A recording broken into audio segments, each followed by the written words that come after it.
సామర్లకోటలో మా అన్నయ్య గారి ఇంటికి వెళ్దామని ఏదో సందులోకి తిరిగాము. చివరి తుప్పలు వచ్చినాయి. వెనకాల మా ఆవిడ ఏంటంటే తుప్పల్లో తీసుకొచ్చారని అడిగింది. ఈ ఏరియాలో తుప్పలు చాలా ఫేమస్, అందుకే చూద్దామని తీసుకొచ్చారని చెప్పి కవర్ చేశాను. తుప్పల ఫేమస్ ఏంటని మా ఆవిడ చాలా కన్ఫ్యూజ్ అయింది. తర్వాత నేనే దారి మర్చిపోయి అలా కవర్ చేశాను బాబు, కంగారు పడకని చెప్పాను.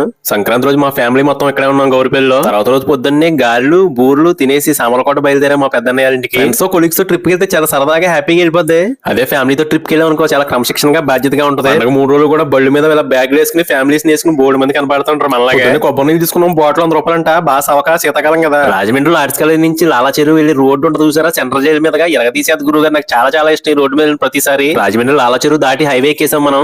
రాజానగరం దగ్గర ఉన్న జిఎస్ఎల్ హాస్పిటల్ రోజు రోజుకి మరింత డెవలప్ అవుతుంది. రాజానగరం నుంచి కాకినాడ వెళ్ళి రోడ్డుకి మనం ఎంటర్ అయ్యాం. రాజానగరం దాటిన వెంటనే టీ తాగడానికి ఒక చోట తాగాం. బెల్లం కాఫీ తాగాను, చాలా బాగుంది నిజంగా. మా ఊళ్ళందరూ ఎవరికి నచ్చిన టీలు కాఫీలు వాళ్ళు తాగారు. రాజానగరం కాకినాడ వెళ్ళి రోడ్డు కన్స్ట్రక్షన్ లో ఉంది. 2018లో నా పెళ్లి కొత్తలో మొదలెట్టారని నేనంటే, 2016లోనే నా పెళ్లి కొత్తలో మొదలెట్టారని మా అన్నయ్య అంటున్నాడు. కారణం ఏంటో మనకు తెలియదు కానీ రోడ్డు మాత్రం బాగా లేట్ అయింది. రాజానగరం నుంచి స్టార్టింగ్ ఒక 3 to 4 కిలోమీటర్స్ బాగాలేదు రోడ్డు అసలు, అంటే కన్స్ట్రక్షన్ ఇంకా పూర్తిగా లేదు. ఆ తర్వాత నుంచి పెద్దపురం వెళ్ళే వరకు రోడ్ అయితే చాలా బాగుంది. ఆల్మోస్ట్ 70% రోడ్ అయిపోయింది. 100% పూర్తవుతాయి. ఎంత ఏం పడుతుందో మనకు తెలియదు కానీ అయితే మాత్రం జర్నీ మాత్రం చాలా బాగుంటుంది. మా అమ్మవారి గుడి పెద్దాపురానికి చాలా ఫేమస్. పెద్దాపురంలో ఆల్మోస్ట్ అన్ని రోడ్లు చాలా బాగుంటాయి. మనం అన్ని చూసుకుంటూ జాయిగా సామర్లకోట చేరుకున్నాం. సామర్లకోటలో మా అన్నయ్య ఇంటికి ఎన్నిసార్లు వచ్చిన కన్ఫ్యూజన్, ఏదో సందులో తీసుకెళ్లిపోయి తుప్పలు చేపించి మళ్ళీ తీసుకొచ్చేసాను. కొనసాగింపుగా ఇంకో వీడియో కూడా ఉంది గురువు గారు, ఉంటాను మరి.